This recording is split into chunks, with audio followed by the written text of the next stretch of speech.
Father. अरे चलो वहाँ पे चलना है, अम्मा और दादी है उनका ख्याल तो रखना, फादर। ठीक है। अरे चलो ठीक है, चलो चलना है वहाँ पे, चलो आराम से, ठीक है। वहाँ पे चलना आराम से, बात जो भी करना है करना, आराम से प्रेम से जो भी बात करना है करना, ठीक है। हाँ हाँ ठीक है ठीक है, चलो हाँ ठीक है चलो चलो, हाँ ठीक है ठीक है। लइका भइलका ने कहाँ ल गइल कमाए का कल का नहीं ये तो लइका का हमारी कोने विपत मारी के लेके आवत है ये दादा। अम्मा जी का हो आई ने देखी ना कौन मेहरारू के लेके लिया के आवत है ये दादा। कहाँ का दिन कौन विपत मारी कोने के लेके आवत है दादा, घर में बदनाम करावल हेती बुकी बिया ये दादा हाँ? के लेके आवता कोने ये दादा धाई के ई नाक लगा तो कटावला सी अम्मा जी। हां हां अरे दुल्हन उ तो हेती बुकी बिया आवत है जड़ कोने के लेके आवत है दादा।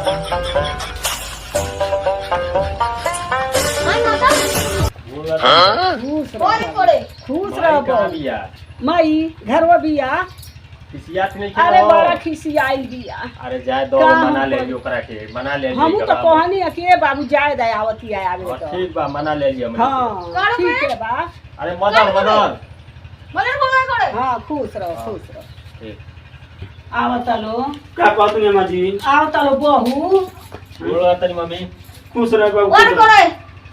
मदर मदर माय मदर हां तो रे का तो या ना तो क्या करी कौन भाषा बोलती है? अरे यू तो काम समझाई पतो या ना अजान जाई हां बड़े बड़े हां कौन भाषा बोलती है? बैठा बैठा ना तो कटवा डाले तो हमनियो के हमनियो का पतो है ना रहने की कितना इज्जत संभली। हां ना तो कटवा दो। बैठा लो रुआ से ना कहे कि हेसन कौन से पतो लेके आला कौन की लइका गोई में इतना ना से तला अपने आई कि ना आइले दादा। अरे कितना सुंदर बिया सीख ले रहन ढंग। कौन भाषा बोलती है? ठीक बिया। हां कौन भाषा बोलती है? हमरा भाषा अगर समझ में आवता पानी ओनी पियाई जा। अरे भाई पिज्जा मांगा, पिज्जा पिज्जा हां पिज्जा का काला है दादा। वो बबुनी है बबुनी, हां जा पिज्जा मांगतिया। जा एक भाषा तारा समझ में नहीं जा जा मैं खेलिया पिज्जा का कौन पिज्जा देखी तो पिज्जा मांग कौन पिज्जा हमरा का तनी पैसा दे, पिज्जा बर्गर के चाउमीन मंगा दी, खा ले। वो कुल खाला ना, खाना ना खा ले घर के का खा ले वो पिज्जा बर्गर चाउमीन उमीन खा ले। ए बाबू आमा जी सुनी है ने हां पिज्जा बर्गर के हमनी के कभी बाप माई देखले नहीं की जा पिज्जा बर्गर। हमू तो नहीं जाननी हो दुल्हन हमनी के दाल देहात तो है जब दाल भात तरकारी और रोटी पूरी सब्जी खइले पिज्जा बर्गर ई कौन लोग ना कौन मेहरारू लेके आई बे अम्मा ई तो ई बुझा तो हमरो नकिया कट जाई। ए माई गए सोच भरा के रखले बड़े नो कमाई ना धमाई ऊपर से माई गैस बड़ा के रखले वाले ना हीटर उटर तनी बोले आ तनी किन को होई खाना बनावे ले। अरे माई को अरे अम्मा जी खाना मांगतिया। चुप रहो उ सीख ले ही चुप रहो। अरे अम्मा जी कौन हीटर मांगती है? कौन हीटर मांगती है? अरे जरा के खाना बनावे वाला ऊपर ते जानत रे का बात बा। हां उ एक कुल खा ले, उ कुल पे खाना बना लकड़ियो कोई कुछ जानबे ना करे ले। उ हम मामूली परेशान रहनी, झूठे बिया कहीं एकरा से कि ओही ना मांगे ले कहले हम पिज्जा ले बोलो कहां से ले आके दी हो। आ देखबो आई देखबे ई क्या कहती है? कौन थोड़ी करते एकरा बोलबे मोटा लिट्टी खाई लिट्टी ना खा ले, उ कुछ ना खा ले। उ एजा खाना खइबे ना करे ले।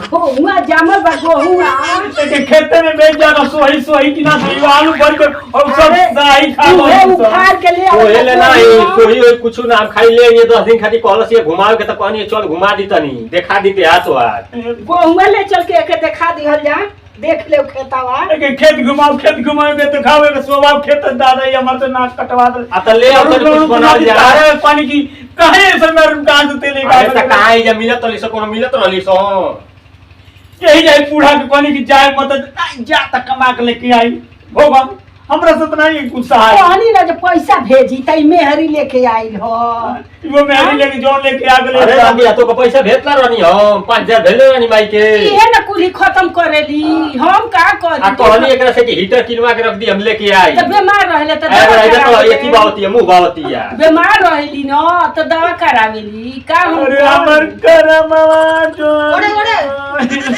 कौन लोग छोड़ तनी कुछ बनेले बा त ले आ भूख लागल अरे खाओ पर खूने तो नहीं है लड़ू के ना मैं तू अरे तू कौन मगर है जी मेरा लिया दला तो ओड़े ओड़े खाना खड़े समझा चटनी उटनी मांगती हुए कुछ खा ले कौन चीज चटनी खा ले अरे धनिया उनिया चटनी खाली चटनी ही खा ले पीना पीना ये अंग्रेजी हमरा समझ में नहीं आई है दादा अरे तो तोहनी समझ में ना आई हटावे एकरा तब जोड़ी जोड़ी जोड़ी का कोनी कोनी कर दिए रे बाठा से गोड़े गोड़े गोड़े जाओ घर में जा तेरी सासू को समझाओ तन जा हे अम्मा जी हां अरे का करी जी ई लड़का तो हमारे एकदम बड़ा व्यवहार निकल गेल हम इतना बुढ़ारी के सहारे जोर मेहरारू लिया दलस की एकरा भाषा हमरा तो उनको समझ में नहीं के आवत सीख ली देहातों में रह के सीख ली कोने ना सीख ली रुकी खाना मांगो तानी देखी समझतिया ए दुलाई खाना ले आबू गोड़े गोड़े हां खाना ले आओ वहां गोड़े गोड़े कौन से देखी ई का सुनी का खाना दी हम जा रोटी पकाओ लिट्टी ले आबू गोड़े गोड़े इड़ी लिट्टी चटनी पीस लियो गोड़े गोड़े इधर ले आओ जमाना कहाँ से कहाँ चल गेले अम्मा जी का हम करी ऐसा नाती बा हमार नाती के रहुए ने पास औले बानी हां रहुए पास औले बानी अगर बाप रन त कितना मारत एगो रहे न त नहीं बोलनी जा का करल जा कौन जा गोल कमाए देखी हाँ? नाती के रहुए बसा देनी बसा कई बसा ये सर पतो मिल गेल कि नटवर पतो मिल गेल कि अब हमरा जांगर नहीं खे न टोला बूढ़ में हो गइनी। नकिया कटा दल से हो आदमी हम बूढ़ हो गई न तो हमसे को जाता हम का करी हां अरे बाबा नहीं गोड़े का पाती हमन का बात अरे अरे ले बना के खाना जो ए नाती आवो दादी। बैठ का कहत रे ये अम्मा जी अब ई नहीं से कोही का कोही लेके जइबो ओकरा कुछ बुझाते नहीं के त का रही यही जा रही अब काल लेके जाई हम हमनी के बस के नहीं के तू अपन मेहरारू अपन मेहरी तू लेके जा जहां सब से समझ में आ जाई ओकरा रे 2-4 महीना बाद सब समझ में आ जाई का करो हम ले आके ओको हो जाए यही खातिर तोरिए खातिर लेके आईनी हो तू कुछ समझती या बुलाओ ओके बुलाओ तो हम बताई का कहती है तो के बताईबो उनको तो भाषवा नहीं के समझते अम्मा जी का हम करी हो अब हम बूढ़ हो गइल बानी हम का बुलाव तू करी? ही बुलाव अपनी भाषा में आओ हमरा इधर आओ बुलाव समझाव तू ही ये करा के गोड़े गोड़े